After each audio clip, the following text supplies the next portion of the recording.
जय श्री कृष्णा। आइए हम सब सोमवार यानी कि 16 सोमवार की व्रत कथा का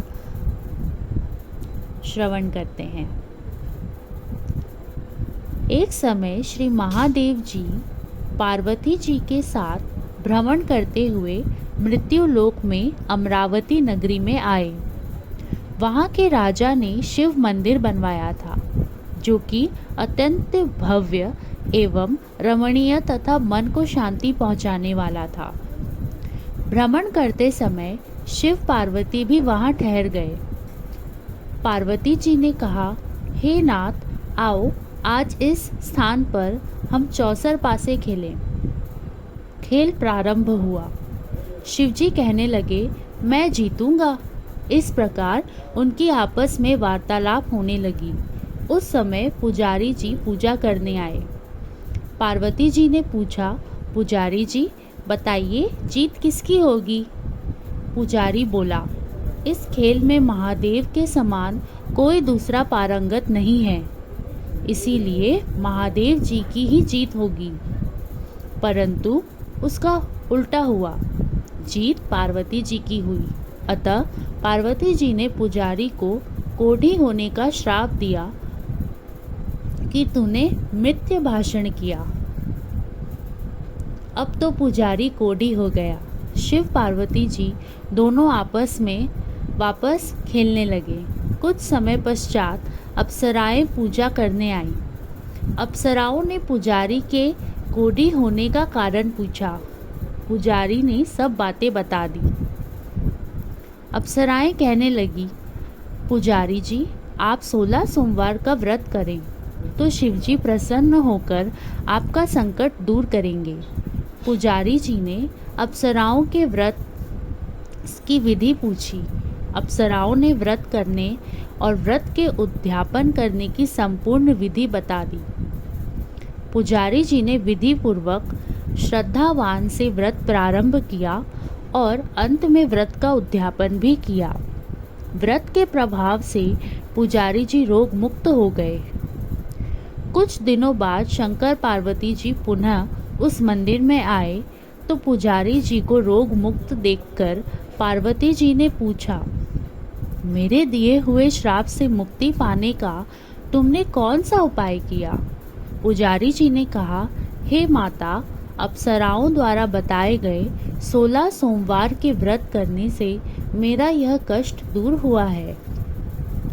पार्वती जी ने भी 16 सोमवार का व्रत किया, जिससे उनसे रूठे हुए कार्तिकेय जी भी अपनी माता से प्रसन्न होकर आज्ञाकारी हुए। कार्तिकेय जी ने पूछा, हे माता, क्या कारण है कि अब मेरा मन सदा आपके चरणों में लगा रहता है? पार्वती जी ने कार्तिकेय जी को कहा कि 16 सोमवार के व्रत का महत्व बताते हुए उन्होंने उसकी विधि भी बताई। तब कार्तिकेय जी ने इस व्रत को किया तो उनका बिछड़ा हुआ मित्र मिल गया। अब मित्र ने भी इस व्रत को अपने विवाह होने की इच्छा से किया। अब इसका फल यह हुआ कि वह विदेश गया। वहाँ के राजा की कन्या का स्वयंवर था। राजा ने प्रण किया था कि हथनी जिस व्यक्ति के गले में वरमाला डाल देगी उसी के साथ राजकुमारी का विवाह करूंगा। यह ब्राह्मण मित्र भी स्वयंवर देखने की इच्छा से वहां एक और जाकर बैठ गया। हथनी ने इसी ब्राह्मण मित्र को माला पहनाई तो राजा ने बड़ी धूमधाम से अपनी राजकुमारी का विवाह उसके साथ करा दिया। तत्पश्चात दोनों सुखपूर्वक रहने लगे। एक दिन राजकन्या ने पूछा, हे नाथ, आपने कौन सा पुण्य किया था जिससे हथनी ने आपके गले में वरमाला पहनाई? ब्राह्मण पति ने कहा, मैंने कार्तिकेय जी द्वारा बताए अनुसार 16 सोमवार का व्रत पूर्ण विधि विधान सहित श्रद्धावान भक्ति से किया, जिसके फल के कारण मुझे तुम्हारे जैसी सौभाग्यशाली पत्नी मिली। अब तो राजकन्या ने भी सत्य पुत्र प्राप्ति के लिए व्रत किया और सर्वगुण संपन्न पुत्र प्राप्त कर लिया। बड़े होकर पुत्र ने भी राज प्राप्ति के लिए कामना से 16 सोमवार का व्रत किया। राजा के देवलोक होने पर इसी ब्राह्मण कुमार को राजगद्दी मिली, फिर भी वह इस व्रत को करता रहा। एक दिन उसने अपनी पत्नी से पूजा सामग्री शिवालय ले चलने का कहा, परंतु उसने पूजा सामग्री अपनी दासियों द्वारा भिजवा दी। अब राजा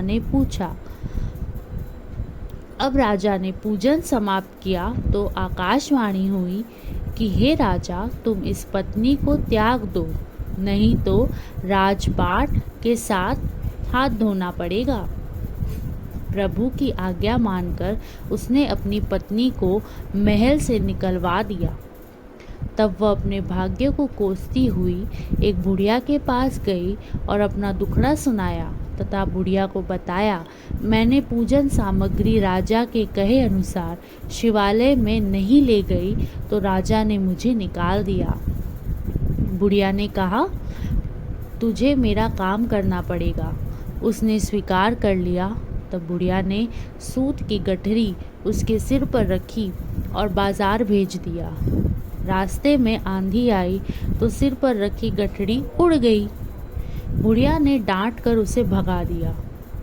अब रानी बुढ़िया के यहाँ से चलते चलते एक आश्रम में पहुंची। गुस्साई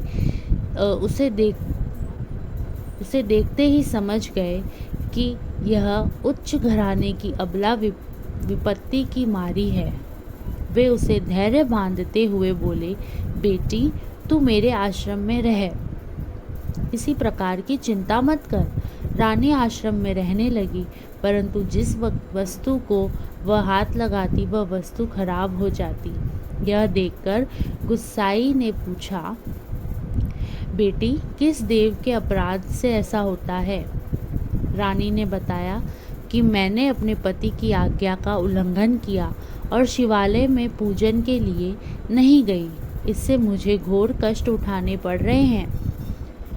गुसाई जी ने शिवजी से उसके कुशल क्षेम के लिए प्रार्थना की और कहा, बेटी, तुम 16 सोमवार का व्रत विधि के अनुसार करो। तब रानी ने विधि पूर्वक व्रत पूर्ण किया।